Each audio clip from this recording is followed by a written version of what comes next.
ਲਓ ਸੱਜਣੋ ਤੇ ਮਿੱਤਰੋ, ਫੈਸਲਾਬਾਦ ਦੇ ਵਿੱਚ ਬੜਾ ਅਫਸੋਸਨਾਕ ਵਾਕਿਆ ਪੇਸ਼ ਆ ਗਿਆ ਕਿ ਮਸ਼ਹੂਰ ਫੈਸਲਾਬਾਦ ਦਾ ਤਾਜਰ ਜਿਨੇ ਖੁਦਕੁਸ਼ੀ ਕਰ ਲਈ ਗਈ। ਕਿਸ ਤਰ੍ਹਾਂ ਵਾਕਿਆ ਪੇਸ਼ ਆਂਦਾ ਹੈ, ਕਿਉਂ ਐਡੇ ਵੱਡੇ ਮਸ਼ਹੂਰ ਤਾਜਰ ਨੇ ਆਪਣੇ ਆਪ ਨੂੰ ਗੋਲੀ ਮਾਰ ਕੇ ਕਤਲ ਕਰ ਲਿਆ, ਕਿਉਂ ਇਸ ਤਰ੍ਹਾਂ ਵਾਕਿਆ ਪੇਸ਼ ਆਂਦਾ ਹੈ। ਗੋਲ ਕਰਿਆਨੇ ਮरूफ ताजर शेख मोहम्मद ताहर ने 17 मई बरोज़ हफ्ता अलल सुबह 2:30 ਵਜੇ ਦੇ ਕਰੀਬ ਆਪਣੇ ਸਿਰ ਦੇ ਉੱਤੇ ਗੋਲੀ ਮਾਰ ਕੇ ਕਤਲ ਕਰ ਲਿਆ, ਆਪਣੇ ਆਪ ਨੂੰ ਖੁਦਕੁਸ਼ੀ ਕਰ ਲਈ ਗਈ। ਕੁਝ ਅਰਸੇ ਤੋਂ ਦੱਸਿਆ ਜਾਂਦਾ ਹੈ ਕਿ ਇਹ ਕਿਸੇ ਬਿਮਾਰੀ ਦੇ ਵਿੱਚ ਮੁਬਤਲਾ ਸੀਗੇ, ਕਾਫੀ ਜ਼ਿਆਦਾ ਬਿਮਾਰ ਸੀਗੇ, ਜਿਹਦੀ ਵਜ੍ਹਾ ਤੋਂ ਇਹਨਾਂ ਦੀ ਕੋਈ ਹਾਲੇ ਤੱਕ ਆਪਣੇ ਕਾਰੋਬਾਰ ਦੇ ਵਿੱਚ ਵੀ ਟਾਈਮ ਨਹੀਂ ਦਿੱਤਾ ਜਾ ਰਿਹਾ ਸੀਗਾ ਔਰ ਖੁਦ ਵੀ ਕਾਫੀ ਜ਼ਿਆਦਾ ਹੱਦ ਤੱਕ ਬਿਮਾਰ ਸੀਗੇ। ਬਿਮਾਰੀ ਜਿਹੜੀ ਸੀਗੀ ਉਹ ਕਾਫੀ ਹੱਦ ਤੱਕ ਵੱਧਦੀ ਜਾ ਰਹੀ ਸੀ ਲੇਕਿਨ ਫਿਰ ਵੀ ਇਹ ਹਾਲੇ ਤੱਕ ਕੋਈ ਬਿਹਤਰ ਨਹੀਂ ਸੀ ਹੋ ਰਹੇ। ਇਹਨਾਂ ਦਾ ਔਰ ਇਹਨਾਂ ਦੇ ਭਰਾ ਦੇ ਵਿੱਚ ਆਪਸ ਦੇ ਵਿੱਚ ਥੋੜਾ ਜਿਹਾ ਕਲੈਸ਼ ਵੀ ਹੋ ਗਿਆ ਸੀ, ਕੋਈ ਲੜਾਈ ਝਗੜਾ ਹੋਇਆ ਸੀਗਾ।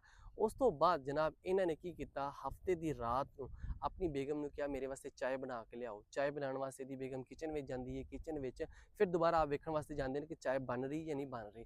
ਜਦੋਂ ਉੱਥੇ ਜਾਂਦੇ ਨੇ ਚਾय ਬੇਗਮ ਇਹਨਾਂ ਦੀ ਚਾय ਬਣਾ ਰਹੀ ਹੁੰਦੀ ਹੈ ਔਰ ਆਪਣੇ ਕਮਰੇ ਦੇ ਵਿੱਚ ਆਉਂਦੇ ਨੇ, ਆਪਣੇ ਸਿਰ ਦੇ ਵਿੱਚ ਗੋਲੀ ਮਾਰ ਕੇ ਖੁਦਕੁਸ਼ੀ ਕਰ ਲੈਂਦੇ ਨੇ।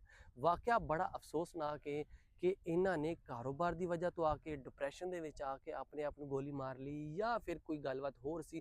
ਵਾਕਿਆ ਬੜਾ ਅਫਸੋਸਨਾਕ ਹੈ। ਫੈਸਲਾਬਾਦ ਵਿੱਚ ਪਹਿਲੇ ਵੀ ਤਾਜਰ ਆਪਣੇ ਆਪ ਨੂੰ ਗੋਲੀਆਂ ਮਾਰ ਕੇ ਕਤਲ ਕੀਤਾ। ਇੱਕ ਤਾਜਰ ਨੇ ਗੋਲੀ ਖਾ ਕੇ ਮਤਲਬ ਜ਼ਹਿਰੀਲੀਆਂ ਗੋਲੀਆਂ ਖਾ ਕੇ ਕੁਝ ਮੈਡੀਸਨ ਖਾ ਕੇ ਆਪਣੇ ਆਪ ਨੂੰ ਖੁਦਕੁਸ਼ੀ ਕੀਤੀ ਸੀ। ਲੇਕਿਨ ਫੈਸਲਾਬਾਦ ਵਿੱਚ ਬੜੇ ਦੁੱਖ ਵਾਲੀ ਗੱਲ ਹੈ ਕਿ ਅਗਰ ਤਾਜਰ ਆਪਣਾ ਕੰਮ ਆਪਣੇ ਅੱਛੇ ਤਰੀਕੇ ਨਾਲ ਕਰਦੇ ਵਾ ਔਰ ਇਸ ਤਰ੍ਹਾਂ ਜਿਹੜਾ ਵਾਕਿਆ ਆਂਦਾ ਵਾ, ਇਹ ਬੜਾ ਦੁੱਖ ਵਾਲੀ ਗੱਲ ਆ ਕਿ ਇਸ ਤਰ੍ਹਾਂ ਦੇ ਵਾਕਿਆ ਦੁਬਾਰਾ ਤੋਂ ਰੋਨਮਾ ਨਾ ਹੋਣ।